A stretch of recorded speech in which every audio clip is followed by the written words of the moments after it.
Welcome to the No Rain, No Rainbows podcast. This is a show about pushing through obstacles and hard times in order to live a happy and fulfilled life.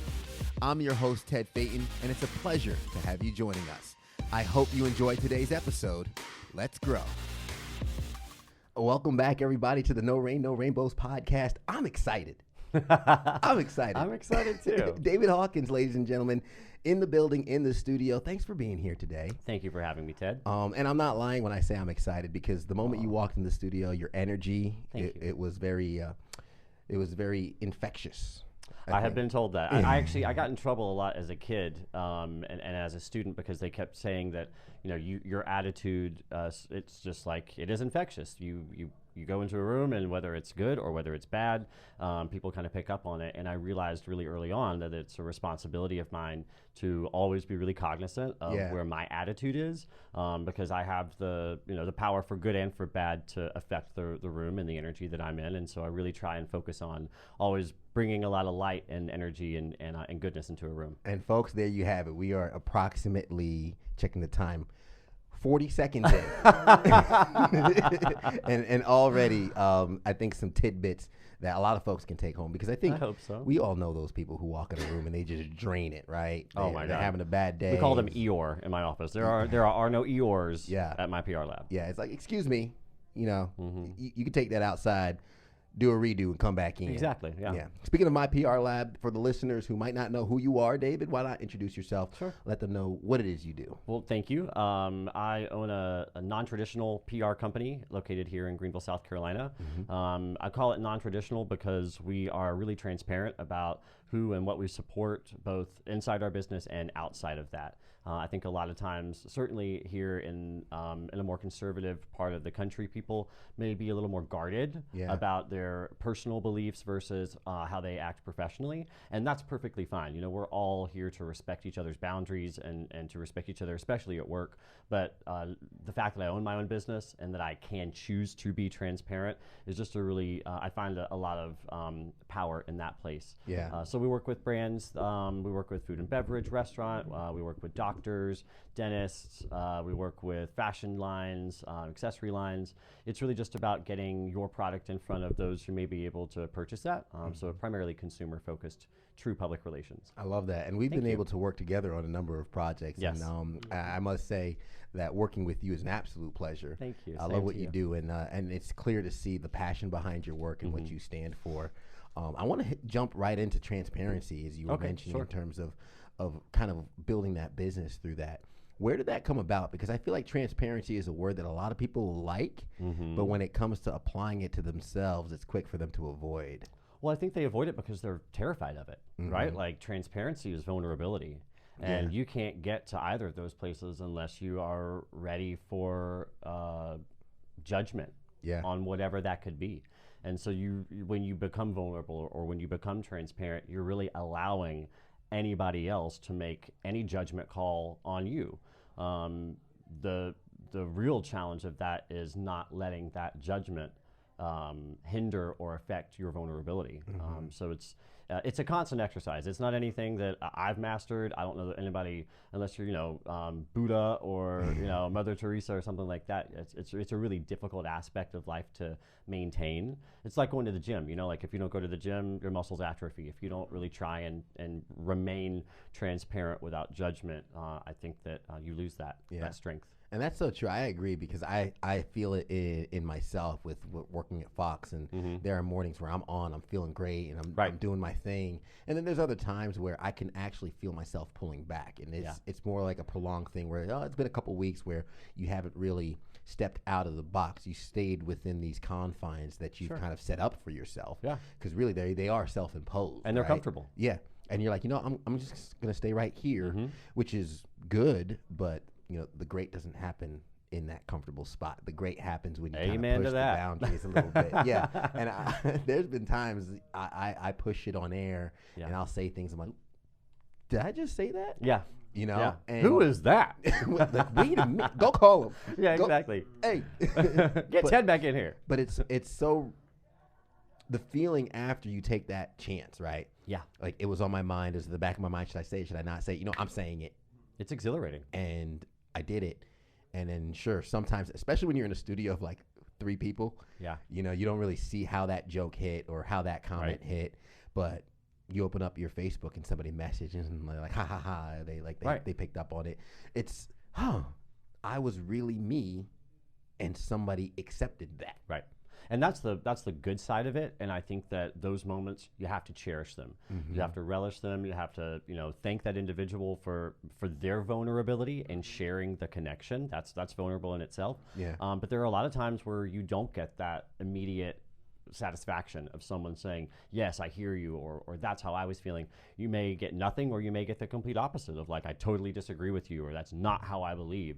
And transparency is the ability to hear all of that and remain open-minded and remain, you know, I challenge people every day, change my mind. I love for my mind to be changed. Are you kidding? That's growth. And you can't get there unless you are vulnerable or transparent. Yeah, I love that. You've seen those memes, and it's like, oh, it's like a bold statement that says, change my mind. Oh yeah, I love that. Every time I see that meme, I'm always like, what am I trying to change my mind? Yeah, let me jump into this. Yeah, exactly. It's so funny to touch on personality types. I'm an ENTP, which is dubbed the debater. So God bless Jess for, like, I am the kind of person, like, we will talk about cereal or something random, and I will take a stern point on a point I don't even believe in. Yeah, or maybe know all the facts about. Yeah, exactly. I am ignorant to the topic, and I do not believe on the point I'm defending. Yeah. But I will defend it until death, just for like You probably would have been a great lawyer. The fun of the jousting. I've been told that. Yeah. I worked at a law firm. Okay. And not surprising. They offered me to shadow a lawyer and become a lawyer, but wasn't for my personality. It was for the personality type, but not me. Yeah. But long story short, I enjoy that debating. I love bringing up other perspectives, right? Because Definitely. I feel like, you know, we live in a world where you and I and Andre, we're sitting in the same room, we're breathing the same air, but we're having 3 different experiences. And Correct. Our view of the truth is different. And I have to respect your view of the truth as well as Andre's, as well as trying and project mine as best as I can. Yeah. What do you think happens to somebody, and this is kind of playing on the point of transparency and when judgment arises and things like that, when their truth gets challenged? It's a really sensitive place to be, right? Like, you want to still be able to give them space to live and own within their truth. But if I'm getting your question right, if it's not necessarily your truth, how do you work with it? Is that the question? Gosh, I mean, I think it's really case to case. There are times when, you know, I think about a political stance or even a religious stance on issues that are really close to my heart that personally affect me, and their truth is, you know, maybe never going to be mine because I live it day to day. I've seen what their quote unquote truth does to an individual. But I think I love the fact that I've grown up in the South. I love that I've actually grown up in an environment that is majority completely opposite of what I believe, because it gave me the exercises as a kid to know that mine are okay. I don't have to change anybody's mind. I don't have to over preach or overcorrect or you know, spill my truth out onto them, but I'm always willing to hear theirs. And I really think that the more people could challenge themselves to get there, no matter what they believe, that we'd all be a lot further down the road, be it politics or social issues or race or religion. Just, you know, America was really founded on that, like, live and let live approach. And I think today, and certainly in this day and age, in this climate, that motto, that, you know, that should be tattooed on everybody's forehead. We should all be reading it on each other's faces, like, live and let live. So that would probably be my approach to that. Absolutely. And I love that answer, because I think a lot of times for people who live by a certain truth, it's hard for that to be challenged, right? It's huge.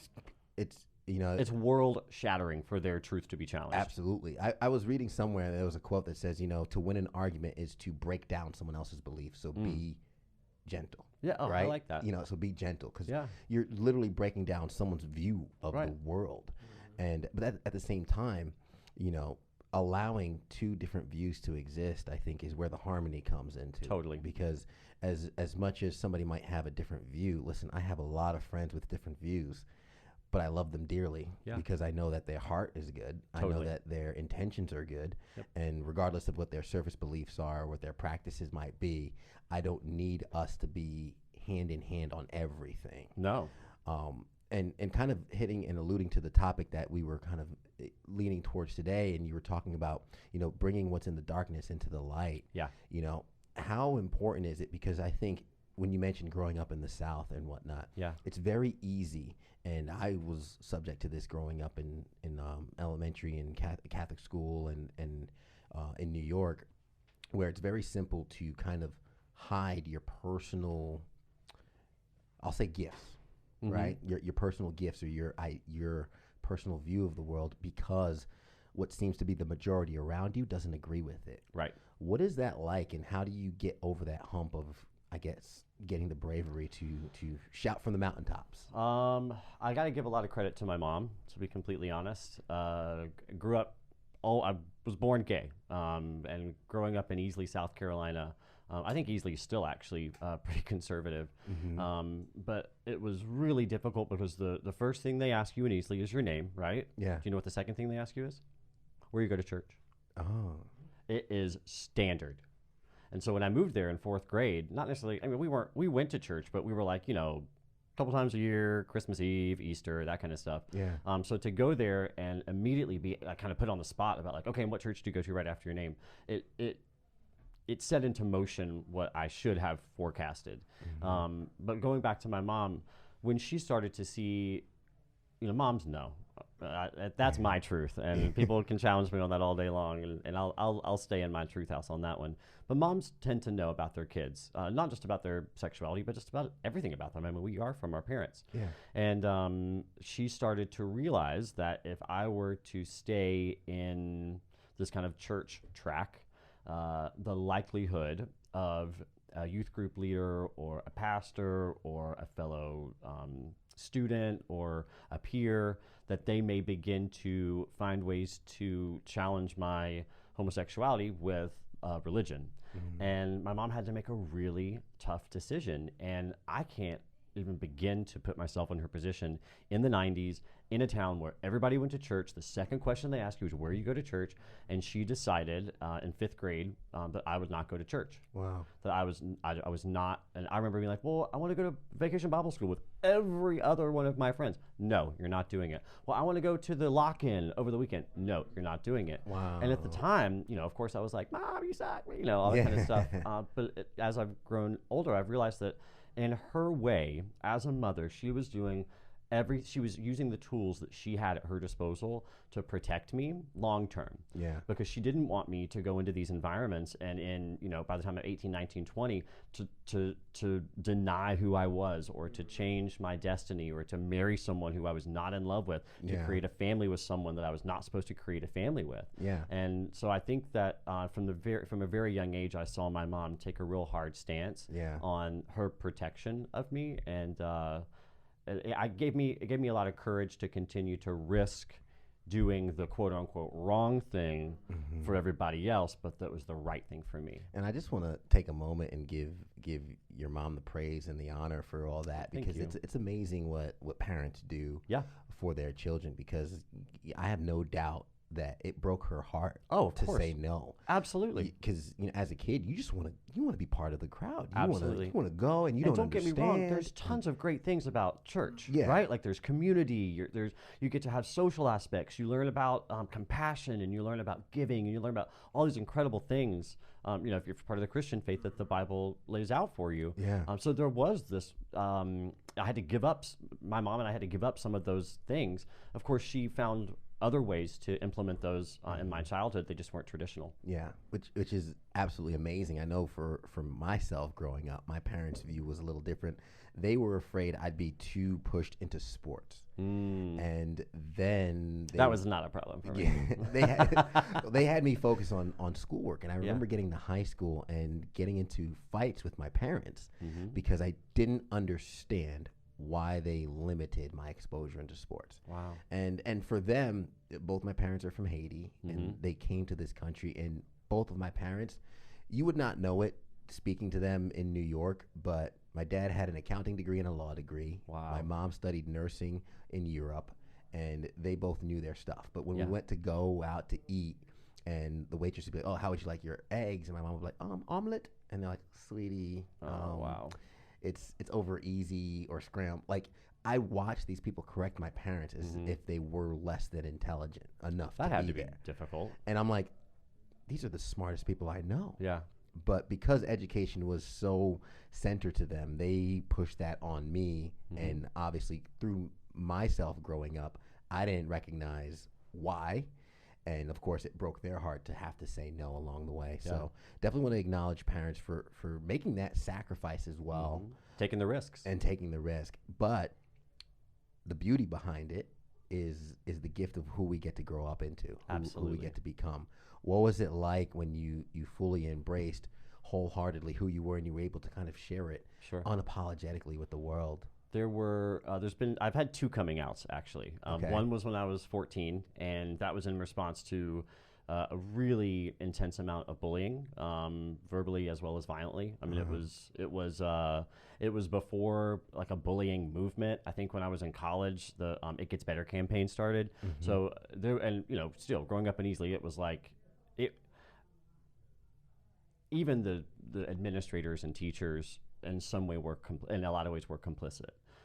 It was just, that's what you do. You picked on the gay kid, or you picked on the nerd, or you told the fat girl she was fat. Like, all that stuff still was in existence, and there was no checks and balances for it. And there was no one calling someone, it's interesting because it's such a Christian community, but no one was calling them to be a higher version of themselves in those environments. And so I actually came out in response of, you're calling me this, you're calling me that. Well, what if I just admit to it?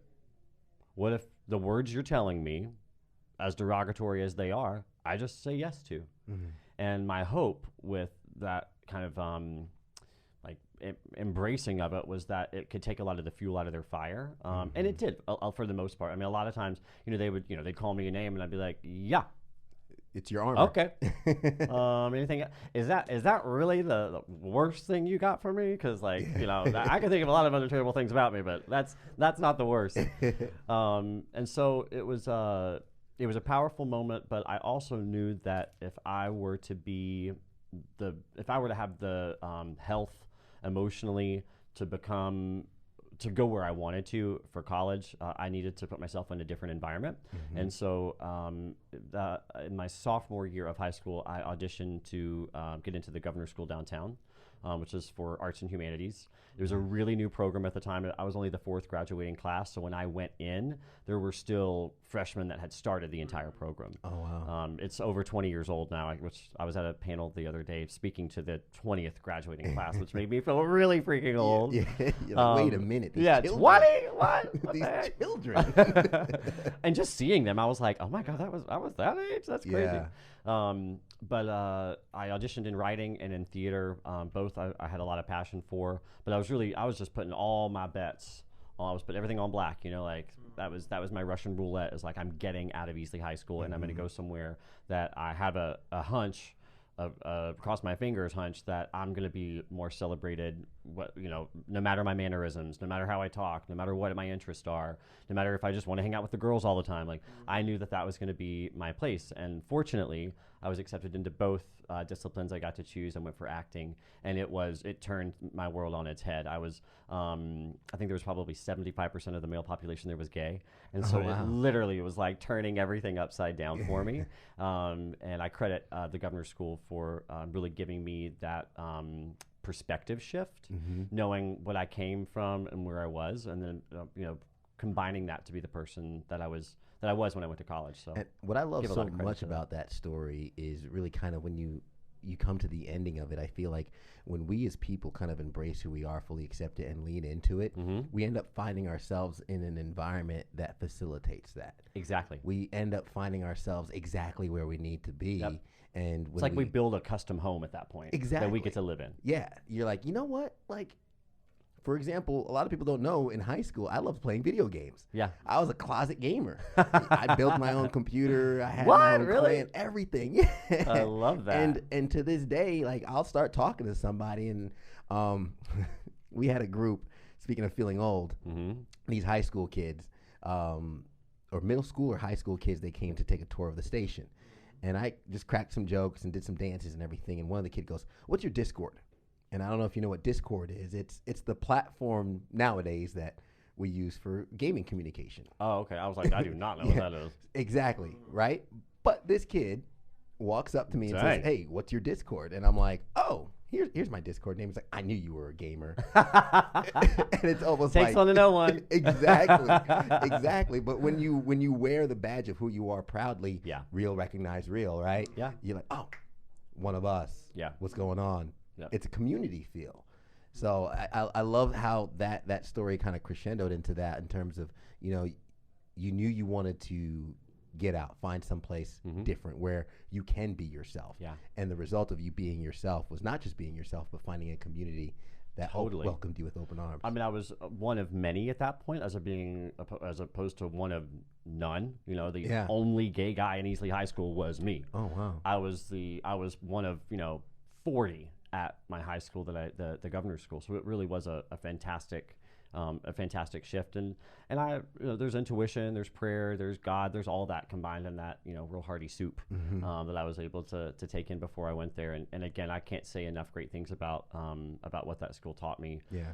Because it's a boarding school. So I went from regular old public high school to a boarding school environment. It's state supported, so everything that a state supported high school student is required to do, we are required to do, plus a major.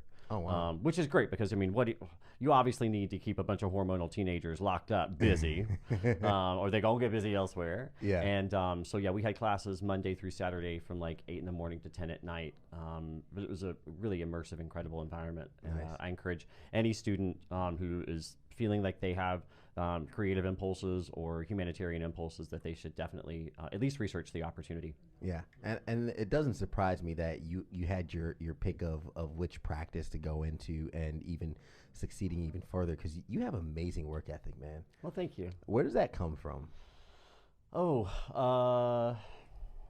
Comes from my grandfather, comes from both my grandfathers, and comes from my mom. Both my grandfathers.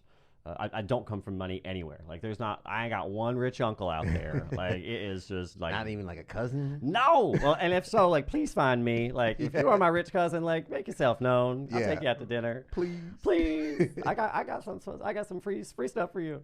But I think being able to see how difficult both my grandfathers and my mother, to know the difficulty in their lives day to day. Yeah. But they never were victims. They never threw their hands up in the air. They never threw fault on somebody else. It was just, okay, we'll try again tomorrow. And I can feel those genes inside me. I can feel that DNA activated inside of me. Yeah.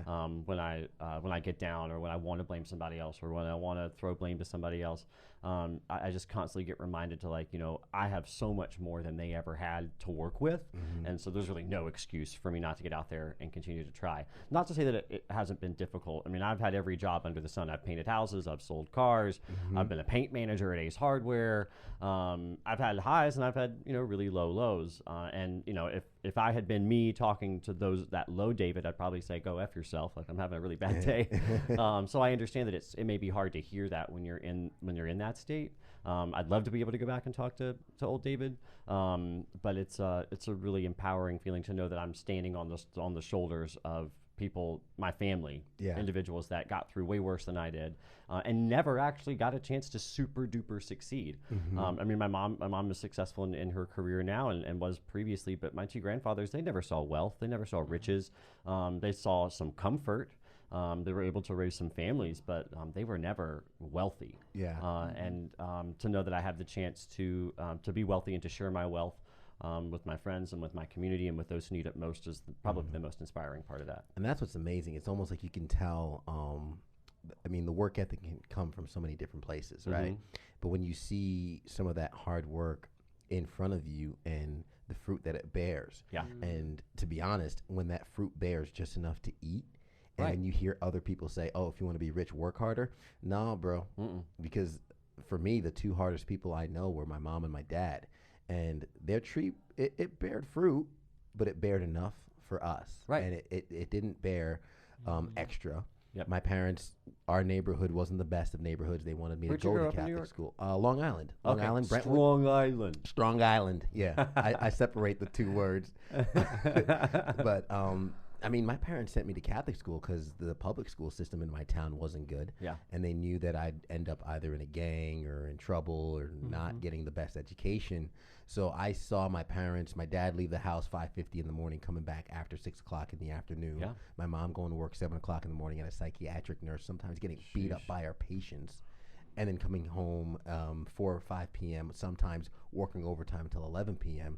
Yeah. Just so, we had food on the table. We had roof over our head. We didn't want for much. Right. You know, I wouldn't say we grew up poor. We didn't grow up hungry, Right. but we were comfortable, but they were the hardest working people I know. Yeah. So for me, in terms of, That doesn't surprise me about you, though. oh, yeah. I'm glad I know that, but it Yeah. doesn't surprise me. It's a lovely story. Thanks. Well, and when I'm at the point now where my parents look at me and they're proud, and, you know, my dad, he had a tear in his eye. He's like, you know, my apartment, which closing on a house soon, like now my house, my dad's like, when I first came to this country, you know, at the time I was 27 when I first came here, or 26, and he's like, your apartment's bigger than what I had when I was 26. I'm getting a house. My dad's like, your house it's more than what I had at 32. Yeah. And my parents are so happy to see that. But if I could keep the same work ethic going and the fruits get bigger, we're all eating. Yeah, we're exactly. all eating. Pull up a chair. Yeah, we could have everybody else come to the table. That's right. Something about with your work ethic, and I want to talk about how it impacts others. Much like I said, the air around you, the atmosphere is infectious or whatnot. I love it, and I want to talk about kind of like team. Even though you said you didn't have that problem, I think you are a great team player because it's kind of like we did the night of the Bonitas together. We did. What a fun night Fun that night. was. Oh, I get goosebumps even thinking about it. And the thing about when you're working an event with people, it is like a team sport. It my is, opinion. for sure. I see it like because there's positions and whatnot, and there's so much value in knowing that your teammate has their position covered. That's right. There's so much value, and this goes into like company aspect and everything. Like, for example, we're sitting here engaged in a conversation while Andre is able to check the cameras and the microphones and everything. Thank you, Andre. Andre, subtle solution, ladies and gentlemen. But you know, that's the kind of teamwork where I don't have to worry about the framing. I haven't seen the framing yet, but we trust in it. I know he has his position on lock. Right. Where does that kind of, I guess, awareness for you in terms of when you're running my PR lab and when you're kind of running a business or you're talking to some of your clients about growing their awareness, where does that come from for you? How do you see all those moving pieces? I think, well, I'll tell you this. I think everybody should be a waiter at some point in their life.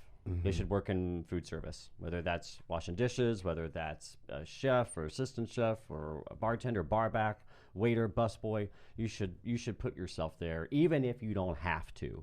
And trust me, folks, if you have not done it and you have the ability to do it, even if it's just something on the weekends, there's something you learn about the other side of the bar or the other side of the table, or the experience that service industry professional is going through. And so one of my grandfathers owned a restaurant here in Greenville, and my mom worked in that restaurant from the time she was 8 until she got married, and at 18, primarily to stop working at the restaurant. But she had this, you develop this air of customer service, you develop this air of teammate awareness. There's just so many moving parts in order to give a stranger, hopefully, the best dinner ever. Yeah. You're never going to get thanked other than maybe a couple dollars or maybe none at all. Yeah. But if you are working with everybody else to give a stranger that you're probably never going to see again, you don't know what they're celebrating, if they're celebrating anything, but it's an opportunity to just show up and give someone the best of you with asking nothing in return. And I think that is truly a teammate's responsibility. Nice. Is you show up and I'm not here for me, I'm not here for my trophy, I'm not here for my money, I'm not here to get the accolades or my name and lights. I'm here as a support to somebody else. Yeah. And I think that that was mirrored. So I went to college for a year. It was not a match, the college that I went to, and rather than it was in New York, in Westchester, right about SUNY Purchase. I don't know if you know that. Yeah. So I went there for a year for acting, and realized quite quickly that I didn't want to graduate with $130,000 in student loan debt to be an actor. Not that that's a bad choice, but it was not the right one for me. And much to my parents' dismay, I moved after my freshman year from Westchester to Brooklyn, and ended up staying there for another 13 years. Oh, yeah. But I waited tables again there for the first couple years, and I got through waiting tables. One of my regulars ended up, in no uncertain terms, she was like, so why are you an actor? Are you a dancer? Are you an actor? Or you're like, why are you in the service industry? And at the time I was 20, and I was like, I don't know, I don't care. I live in New York. Like, everything's good. Yeah. And she was like, well, what do you think you want to do? And I was like, honestly, I've never been told that I'm good at anything other than acting or writing. And I don't really want to do the art stuff anymore. Like, I did that because I wasn't athletic, or I really wasn't allowed to be athletic through like the bullying stuff. I didn't have many other outlets as a kid or as a teenager to exercise those muscles and figure out where I was good or what I was passionate about, other than the arts. And so she was hearing this, and I could tell it was really landing on her, and she said, well, have you thought about PR? And at the time, Sex and the City was still on, and I was like, Samantha Jones was looking fly, and she was a PR owner, and like I was just like, okay, I could do PR. Yeah. And so she said, well, would you be interested in an internship? And I was like, well, I really, she's like, you can wait tables at night, you can work during the day. And this was back when internships weren't paid. Yeah, I don't know when that script flipped. I remember that. Yeah. I remember that. I got an intern this summer, and she... Y'all did what? Andre's like, what is that? Yeah, right. Unpaid internship. My first internship was ScanSource, and I think they paid me $15 an hour. Damn! Yeah, 40, an hour? 40 hours a week. Yeah. Man. That's a real job, though. Yeah, that is a real job. It was for like 3 to 4 weeks. Wow. Or 6 weeks. I think my bad. my senior year, I was working a TV internship for free while working at Lids for like $7.50 an hour. Yep. What was crazy, that's when how you when I worked that job, I was like, I felt like the real, like, left hook, right hook, low blows, sit in traffic for 20 minutes. Like, effects of like of a 9-to-5 employee. Like, you have like that hour of lunch. Like, you can fluctuate 30 minutes maybe. Like, that's about it. You know what I'm saying? And like when I finished, because I did that right before my 5th year of football, and I was like, ooh, boy, I'm not going to a 9-to-5 job. Yeah. Man. At least I'm you got not paid. doing it. Yeah, I got paid pretty At well. least you got paid. I ended up buying a new car with all the savings and everything. But I was like, after I had got done that, I had graduated. I got 5 jobs in 13 months. Wow. And just doing random things, like you said, just building. Like, if you haven't done door-to-door sales, if you can do door-to-door sales or sell direct TV or AT&T or car sales, or car sales, any type of like direct sales, any type of direct sales where someone's like, "F you, hell no, like, walk away, bye, I don't want it, don't come back." Do that sales for like 2 weeks, just Yeah. learn, the impulse curve, the 5 steps of conversation, those things, and it helped me a lot. But yeah that's funny because I had my intern. I remember when I was doing internships, I was like, I cannot do an internship for free. Like, I just can't do it. Well, we did. We did, and you know what? It was a really. You did it in New York too. I did it in New York. Yeah. I worked from 9 to 4, and then I would. I didn't have a dog at the time, and so I would have my waiter clothes packed with me. Yeah. And then I'd go wait tables. But what was amazing is, and this is God stuff. I mean, this is just kind of like luck, God, whatever. But the internship that I got was actually with New York Fashion Week.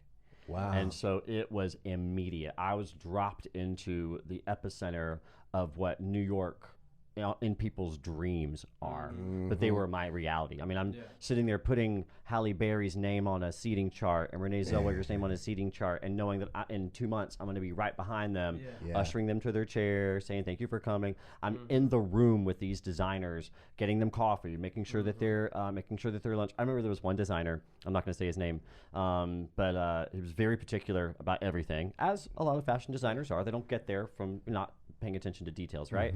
And so I get the lunch order, so I run over to Panera or something like that, and I come back and I set the paper bag down on his desk, and he looks at me like I have 9 heads. Oh man. Or that I have, like, I've done something terrible. And so all of a sudden it was like Devil Wears Prada stuff, like. And so the assistant comes in and she scoops up the bag and she whisks me out the door, and I'm like, what the heck? What's wrong? What does it do? I was like, I gave her a sandwich. I was like, I didn't even like smell it or nothing. Like, I didn't even take a chip. Like, and she goes, no, you have to put it on a plate, and we have to do this, and we have to do that. And she brought me into this part of the office where I'm like, I've never seen an office with a kitchen before. Yeah. This is crazy. With like plates and silverware and cloth napkins and all that stuff. Yeah, that's awesome. But it was an amazing experience. And at the end of that, after the end of 6 months, working really hard on creating these huge event productions for these massive designers in New York, I had the two owners of the company come to me. I like to think that they were being truthful. They may have just been being nice. They came to me and they said, David, we couldn't have done it without you. And to know that my role, super non-glamorous, coffee spilled everywhere, yelled at by the designers, sweating, looking like hell, then go into another job and stay in there until 2 o'clock in the morning, that it seemed worth it because they said they couldn't have done it without me. Yeah. It just gave me such validation, such a role that I was able to like, oh wow. And what it did was it lit up inside of me that I don't have to make art the way that I make my money. Art can be art, and I can let that still live and breathe, and it can be a joy, but that there's something else out there that apparently I am good at that is an industry, and people buy houses on it, they send their kids to college on it, they go on vacations on it, and it is a true money-making industry. You can make a career out of it, and so super grateful to kind of back to where we started to learn how to be a teammate and check my ego at the door in order to learn what I needed to advance into creating a career out of it. That is probably the best possible answer I could have imagined for that question. Because there really is no such thing as small parts to big projects. No, not at all. And when you're talking about whether it's a massive company or even if it's just an event that could be as small as a birthday party. Yeah. There are all moving pieces, from the baker who bakes the cake to the candle manufacturer who makes the candle to... You ever have those trick candles where you blow it out and it comes back up? I hate those. Oh man, I don't like them myself, but they are funny. But to somebody else. Exactly.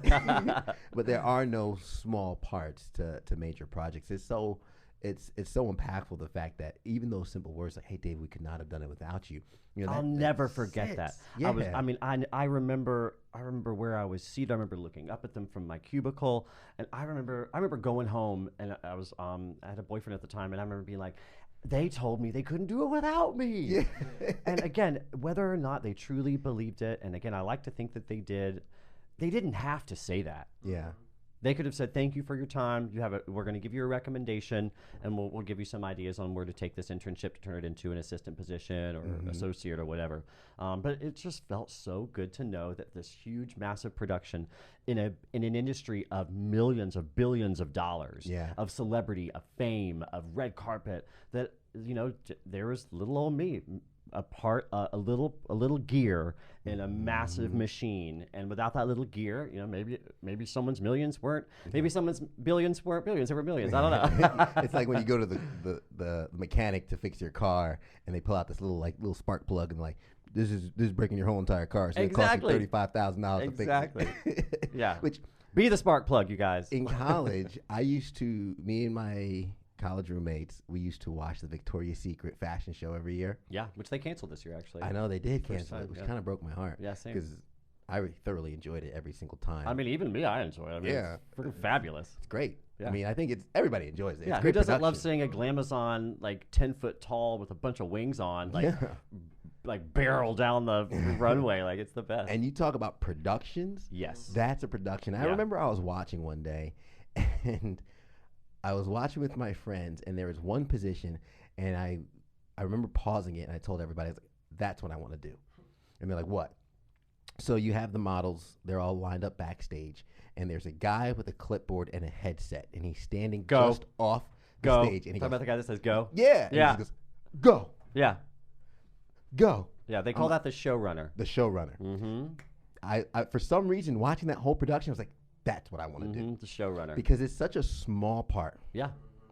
But it's probably so pivotal. It is. Because the spacing between the models. Yep. The music. Yeah. The lighting. I'm like, it's all pre-done. It's all, they've rehearsed that just like any other music show or just like any other play. Mm-hmm. They've rehearsed it. Those girls have walked down that runway 2 or 3 times that day in the exact shoes they're wearing, with the exact lights on them, with the exact music. It's a full-on production. And if you don't hit that just like you're supposed to, you could throw the whole thing off. Certainly for something that, they go to commercial on it and it's live. There's a lot of moving factors in that. A lot of pressure. A lot of pressure. Well, I mean, you're in that industry now. I know. I enjoy it. Yeah. I'm not necessarily the go guy. If you need a go guy, let me know. Definitely. Yeah, I'll be your go guy. We're coming up towards the end of the podcast here.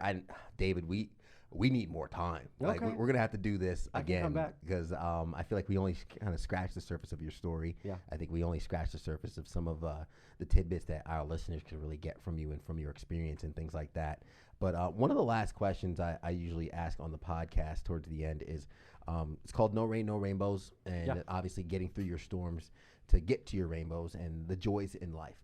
What's one of the biggest storms or challenges you've been able to overcome yourself that gives you the confidence to take on any weather that comes your way in the future? How much time do we have? It's open. Okay. All right. I'll keep it short. So we talked about a little bit before about my first coming out, right? Mm-hmm. I had what I dubbed my second coming out, October 2018. 6 years prior to that, I was diagnosed with HIV and carried that shame and guilt for 6 years. Yeah. Who's going to want to love me? Who's going to want to have a kid with me? Can I have a kid? Am I going to die? What if my work finds out? What if my friends find out? I mean, it was just this. And it's just like with any secret, the longer you keep it a secret, the more like rotten and vile it seems. And then the farther away you are from actually addressing it. But it was so, I was still in the South. I recently moved back to Greenville. I was selling cars at a really conservative dealership, and it was just like this impenetrable wall. I just couldn't get there to be that vulnerable or to risk. And I remember I had left the dealership. I'd saved up enough money to buy a house, and my mom came to me and she said, "You don't need to buy a house with that money. You need to quit your job at the dealership, and you need to use that money to open up another PR firm, because that's the last time I saw you firing on all cylinders and as happy as you were." And I said, no, that's for my house. And she goes, no, that was an investment in your future, whether it was a house or whether it was a business. So use the money wisely. And so I did. I quit 2 years to the day of working at the dealership, and I started working back in PR. And as I'm doing that, I'm beginning to feel that same validation that I felt all those years ago with the internship of, we couldn't have done this without you. I was beginning to have clients who own small businesses begin to turn profits for the first time ever. And they attributed, some of that to my work. And so hearing all of that validation, I started getting it from the outside, but it still wasn't on the inside. And I still kept coming up with this, like, well, why am I not happy? Why am I still, here I am finally out of the dealership. I'm finally making money. I'm living the best life. I've got great friends. I'm in a super fun industry, but like, why am I still not happy? And in my, for me, like I shower in the morning and I'm probably my most vulnerable kid self in the shower in the morning. I think about like the deepest, darkest stuff that could happen or should happen or I want to happen or the worst thing that could happen. And I realized that every morning I was just replaying this, don't you dare say anything, keep it a secret. What if they know? And as I'm opening a business in conservative Greenville, South Carolina, I was like, this is probably the stupidest time to come out with something that so many people are ignorant towards, and that they have a judgment to. And I said, well, you know what? Hell, I mean, if there's any time to do it, like, go big or go home. And I talked about it with my mom, talked about it with my family, talked about it with those close around me, talked about it with I talked about it with Amber Marquez, who was my primary client at the time. And now, did they know before, or were you? Some of them knew. Okay. Some of them didn't. So I was just kind of beginning to warm it up. I mean, my family knew the moment that I was diagnosed, and a lot of my close friends did. Amber knew from a long time before. But I remember her telling me, she goes, "Well, nothing's going to change for you here." She goes, She goes, I'm just going to be more proud of you if you say that. Yeah. And to know that my family, my business, my friends were all in support of me. I sat down with WYFF4 on World AIDS Day. I came out as HIV positive October 2018 in an article for In the Know Upstate, and then December 1st, World AIDS Day, on WYFF4, I sat down with Madeline Hackett and did a piece with her about it. But what I realized very soon into this process of my second coming out as HIV positive is that there are not enough people in the upstate who have the ability, the platform, the love to be HIV positive and be transparent. Yeah. And what I really hope through that transparency is to begin to diminish the stigma around it, right? Like, two things that I always want to make sure people know. I'm on medication that prohibits me from ever giving anyone else HIV for as long as I'm on the medication. So for me, like, the buck stops here. I know I'm not giving it to anybody else. Another part of that is that there is a medication for people who are at risk. So people that may be using intravenous drugs or practicing an unsafe sex. There is a free medication that 8 Upstate provides to anyone who feels like they need it, called PrEP, where if they are HIV negative, they can take this pill once a day and they'll never contract it. 99.999% or whatever. So it was, I think, getting through, talk about that storm of, like, you know, I could just feel the clouds collecting, and I went to the extreme. My mom and I call it Extremeville. Like, I packed up and moved to Extremeville. Like, what could happen? All the terrible things. I think we all do that. I think we all do that. Yeah, we try and stay out of Extremeville these days. But knowing that by my transparency, I could lose money, I could lose love, I could lose family, could lose friends, but doing it because I needed to finally get at peace with it, and that there was way more other people that needed to see someone like me, gay, HIV positive, in the South, growing a business, speaking about it, creating a platform, giving others who can't get there yet an identity of someone who can, so that they're not, that hopefully the fear is less for them, and that the waters are a little calmer once they get there. Yeah, absolutely. And oh man, I need to commend you for your strength, because gosh, I don't know how, you know, it's something that I know for a fact somebody listening had to hear that.